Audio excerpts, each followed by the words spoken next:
thing I want to talk to you about is something very close to you. Tom Aspinall is the interim heavyweight champion of the world.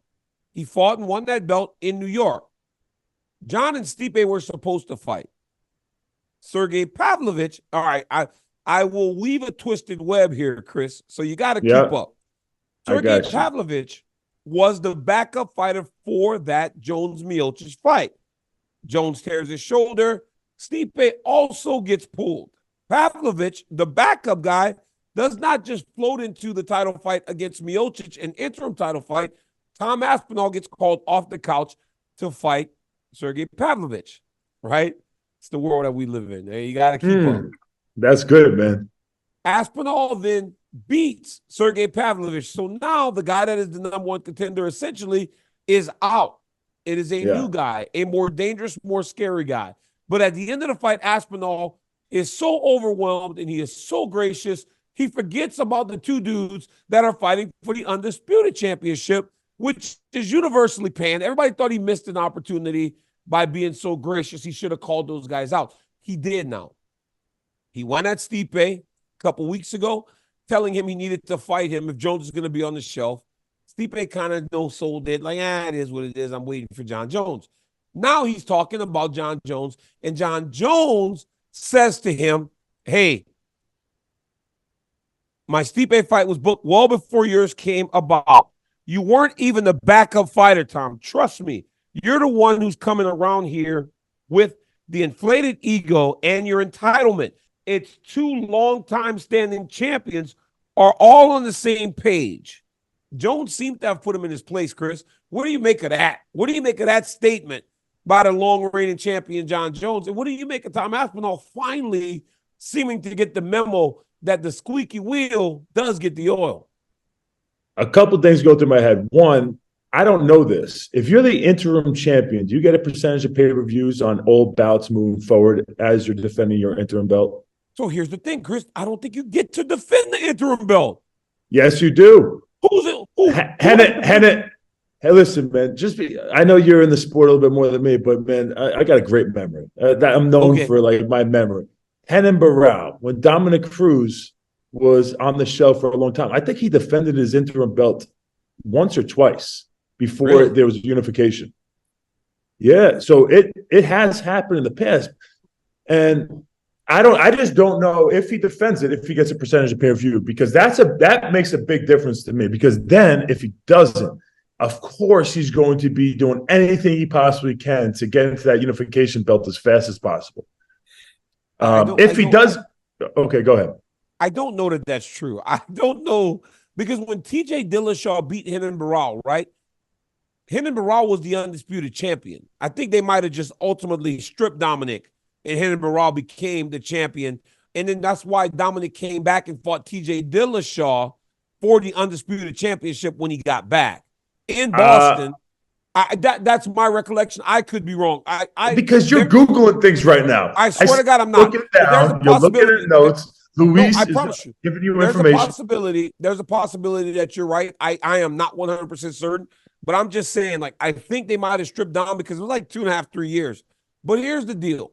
One, to answer your first question, interim champion does get pay-per-view points. That's why you always want to take the interim championship. Any type of belt, you get in on the money. Yeah. The money is much bigger with Jones. I don't know for him if it's much bigger with Stipe. I believe that Tom Aspinall's wanting these fights, not only for financial gain, though, but also because he wants to validate his standing in the division. Because right now, you have a champion that won the belt last March, was going to fight in November, got hurt. Now, these guys are out. Think about this, Chris. Conor McGregor said he's fighting International Fight Week. That's in June. When will Jon Jones and Miocic fight? I believe it'll be all the way back in November. So you're telling me the guy in Tom Aspinall who won the interim title has to wait another year just to see those guys fight and not fight again? No, he's going to have to fight someone else. Well, I think that the best timeline would probably be that International Fight Week card. 4th of July weekend would probably be the only time where you could have a big event and you could put those guys on the card. If Jones and Stipe are ready to go. But this is the thing. It is all nonsense. It is all just talk. He's trying to do everything in his power to unify the belt and become a real champion. So he feels like he actually has the belt and he has the ability to fight two of the best fighters of all time. Most people would say that Stipe Miocic is the best heavyweight of all time. And then you got Jon Jones, who's one of the greatest fighters of all time. So those are two guys that if he was able to get a win over either one of them is huge for his resume and the rest of his career. So obviously he's going to be fighting everything to get those, those fights.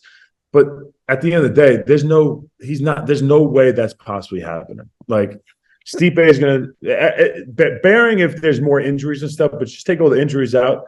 Jon Jones has now just had a second surgery. I'm pretty sure these guys, Stipe and Jon Jones, no matter what, are fighting each other. I think it's even contractually drawn up that has to be the next fight. So Aspinall could do anything in his power to try to get the fight. It's just not going to happen. And is he going to wait all the way to November to have those guys fight and see who the winner is, and then he gets the next, the winner of that to unify?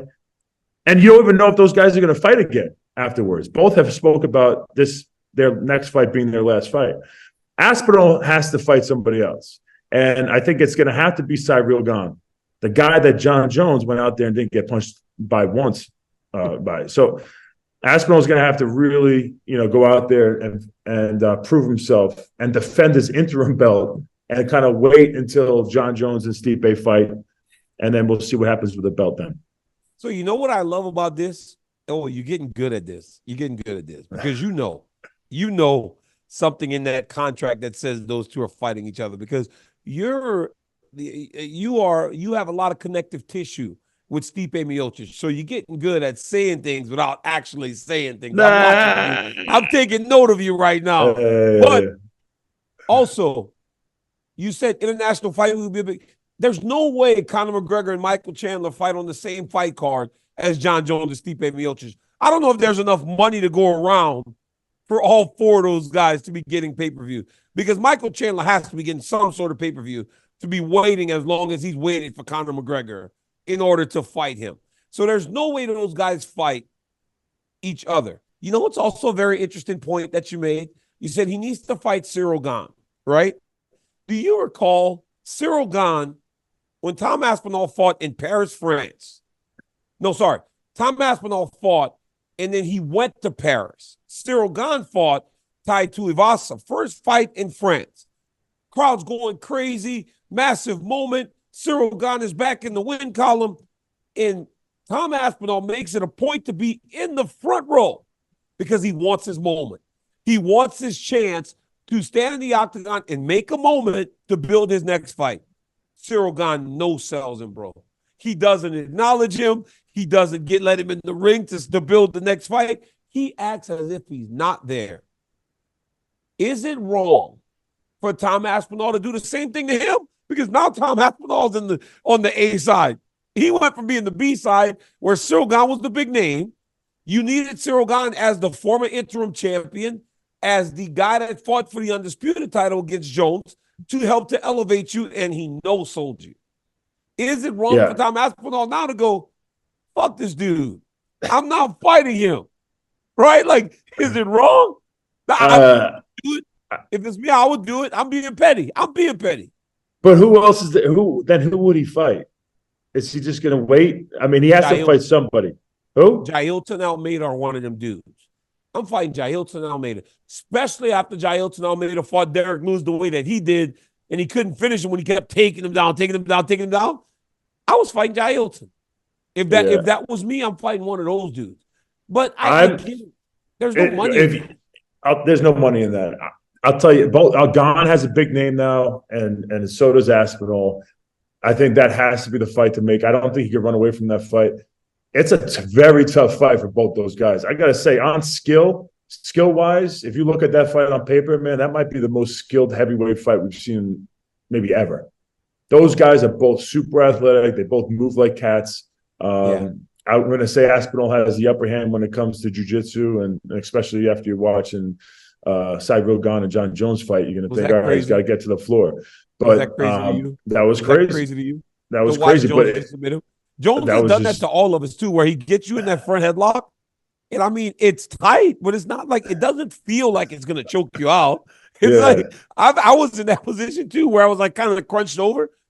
It's tight, but maybe it wasn't as tight to us because we got beat before in wrestling, got caught in headlocks and all kinds of other things. So you felt it, but it didn't feel like it wanted to make me like tap out. But I don't know what happens to Tom Aspinall. I know that I love that he's finally trying to make it a point to get these dudes to fight him. I don't believe it'll happen.